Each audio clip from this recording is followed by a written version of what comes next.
they say hinted at. Yeah. Or like when he has his visions, or when he's touching people in the crowd. Yeah, I actually really loved the cinematography that they did, or the color. I was gonna bring that up. Yeah, stand out. They make the villains or the people who are doing bad things. Like the lady was wearing a bright pink jacket, and the murderer is wearing a bright orange. That was brilliant. Yeah. To me, and I think that's something that really stands out for the entire movie. Yeah. Chris? My friends, and I'll get into a good quote from someone that we're all familiar with, but my friend, when he watched the movie, said, and he really liked it too, and he said, this is like Superman, but without the costumes. Mm-hmm. Yeah. You know, this is like Superman for real, though. And Tarantino, I don't know if you guys are aware, is a huge fan of the movie as well. And he said it was like Superman was here, but didn't know that he was Superman yet. Oh, yeah. You know? Or a lot of people have described it, you know, making that Superman comparison. Mm-hmm. I know that Tarantino, being a big fan of it, said that it's like Superman, but he doesn't quite know who he is, what he's capable of. Exactly. That's awesome. Exactly. Like I said, I love the movie. The thing that always bugged me, though, it's like kind of what I think is the big sticker with me not making it perfect, is I wish they didn't have the closing titles saying that he reported Elijah to the police and they came and put him in the institution. I think that if the movie had ended with him just walking away and Elijah calling after him, you know, I should have known because the kids called me Mr. Glass, I thought that would have been the perfect ending without the titles. Yeah. And I don't know if that was always the intention or if that was like a studio note saying, well, you can't just leave people hanging. People like closure. So you need to say what happened in the end. But then when that pops up, it's like if they're trying to sell it as reality, or like it's based on a true story, on true events, and it's like, oh, come on, like don't do that. Yeah, like don't cheapen it.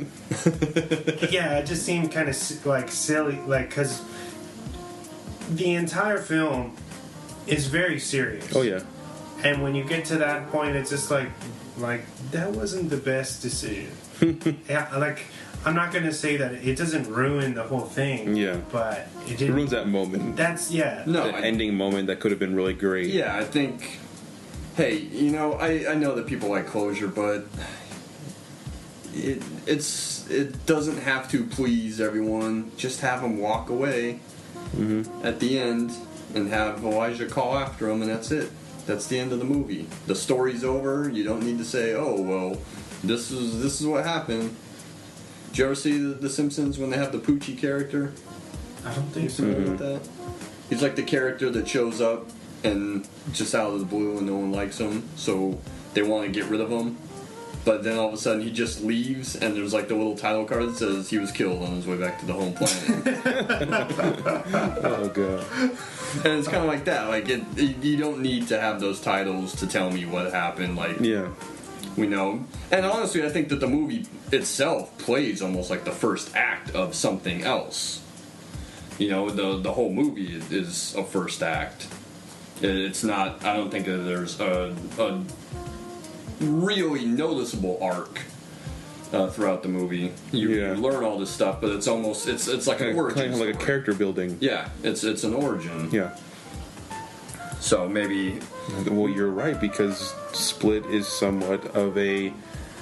It's a backdoor sequel. Yes, exactly. That's what I'm thinking of the word. And I don't know, because for years there were rumors that this was like the first part of a trilogy, or they were very interested in making more, and because it had such a big cult following, everyone wanted him to make more. But I think because the movie didn't do all that well, I mean, it was no Sixth Sense. It did pretty well. It made, I think, about $100 million. 175? That's not U.S. That's global. Okay, global. Okay.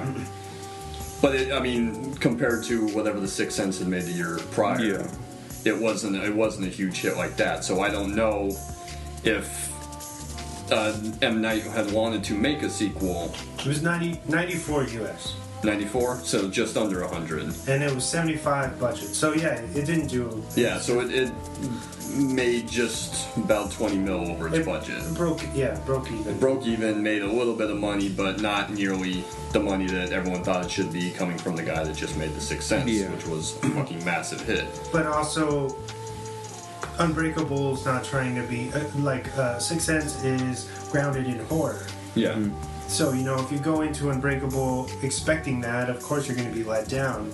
You have to kind of and that's how people function. Yeah.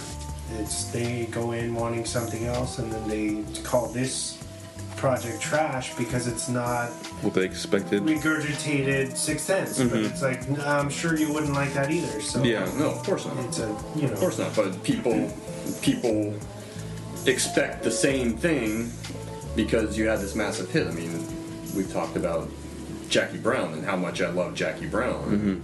How much of a masterpiece I think that is, but a lot of people don't like it because it was the total opposite of what Pulp Fiction was. And I think that this is exactly the same, where it was nowhere near the same thing as The Sixth Sense, and a lot of people were looking to get some The Sixth more. Sense Part 2. Yeah.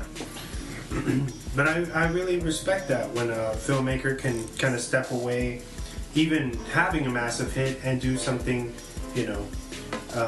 stepping out of that comfort zone. Like, I'm still going to try to do what I believe in, rather than just kind of riding the coat feathers of what I know is going to sell. Yeah. Here's the question for you. Would Disney, Touchstone, would they have made The Sixth Sense would they have made Unbreakable, if The Sixth Sense wasn't the massive hit that it was, if he didn't have this runaway success with this movie? Well, I know I was reading somewhere that I think Marvel and DC and a couple of other people, they offered M. Night something for the rights to Unbreakable. Really? Yeah. I didn't get into detail. I just saw it as a little title for an article. And I should have read it because it's the movie we're doing. Do you know when this was, though? I have no idea. I want to say when the movie came out, or was this later on? I'm not even sure. I think they knew that it could become a franchise type of movie. So I think probably after the Unbreakable, they're probably like, oh, we can build on this. And Well, it could have been for something else, like a comic book series or something like that. Yeah. I've noticed Marvel has been they dabble in other properties, like they have a Dexter graphic novel and weird stuff like that. So you never know. And I know he turned it down because it's his stuff. Well, I'm curious to know if he always wanted to do more movies. Long before Split.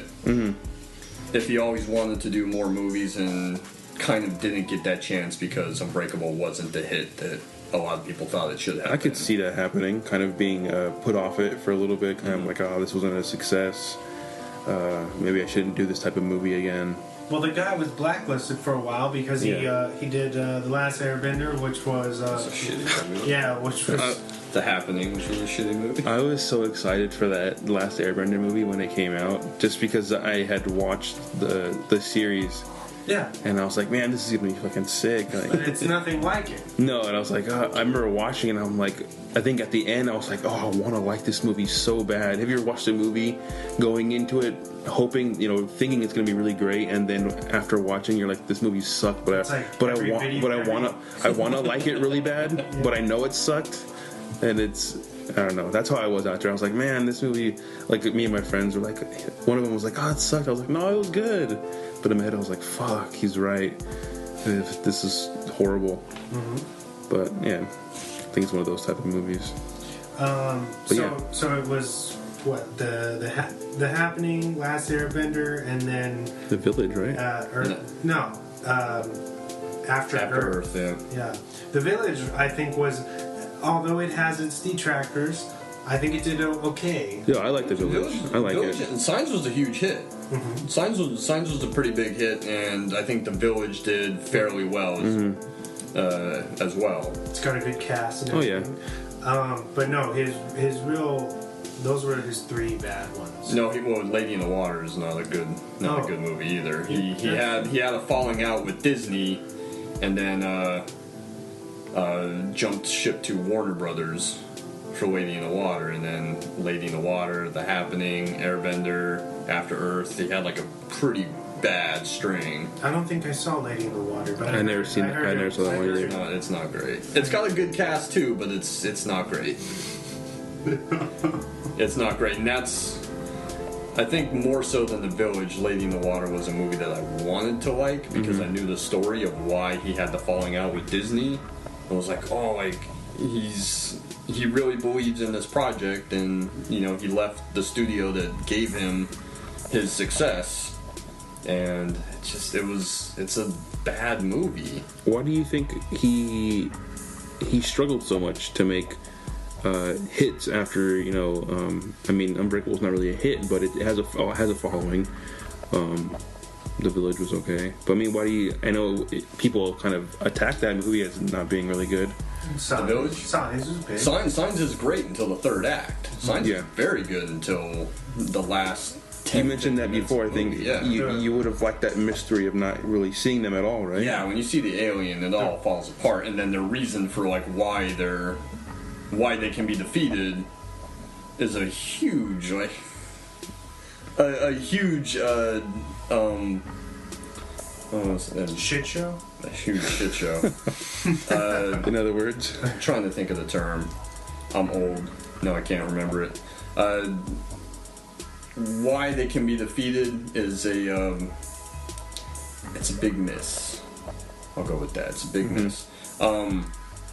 Because, I mean, they tried to colonize a planet that's 75% water, and water is what kills them. So that was a bad plan on their part. So how smart are they? Yeah, to come into a planet that's, like you said, 75. A plot hole. Fuck Christ almighty, I'm fucking old. It's a huge plot hole. Yeah.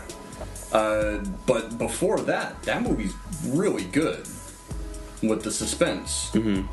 And then even if it's just like the glimpse, like on the TV when the kids are at the birthday party, or like when you just see the what is it called, in the pantry crop circle? Oh yeah, in the legs. Like that little. You'll see like the leg. Pulling in. Yeah, that's fine. Like the mystery is fine, but when you see it like standing there and it's all twitchy and dancing, and it looks like the fucking Green Goblin from Spider-Man, it's bad. And after that scene where they are kind of attacked in the basement, and then it goes to the morning, and they find out that some people figured out how to kill them, how to defeat them, and a lot of people died, but it looks like they're leaving. Up until that point, the movie's very good, and after that, like the last 10 minutes is bad. But I think his problem was, and unfortunately it might hamper a lot of other filmmakers that have this massive success, is that he keeps trying to replicate this success. Okay. Wesley mentioned the surprise ending, because The Sixth Sense had the surprise ending, and then he was kind of the surprise ending guy. Everybody goes in for a while. Yeah, everyone goes in knowing there's going to be some type of twist. Yeah. When you do that, you're going to have these people trying to rip you apart. Yeah. That's inevitable. And I feel like you're kind of tying your hands too. Like as a director, you have to have that. If people know that's what you're known for, that's like your gimmick. Yeah. Yeah. And I think that hampered him. Now you can say, well, Unbreakable has a surprise ending, and they even kind of put it into dialogue when Elijah's mother's talking to him about the comic book, saying, well, this one has a surprise ending. So you're like, okay, so I know what to look for now. Yeah. But I wish that he hadn't have done, or kept trying to do the surprise ending, and I think that's what hampered him. And Lady in the Water doesn't really have a surprise ending, but Happening kind of does. And I never what saw happens at the end of Happening? Happening, it basically the twist is that the plants are releasing this pheromone. Humans have a chemical or whatever thing in their brain that stops them from hurting themselves, right? Wasn't that the whole thing? Well, I think it's the plants. They release a pheromone as a self-defense mechanism. Yeah, because we're killing the environment. Yes, exactly. Yeah.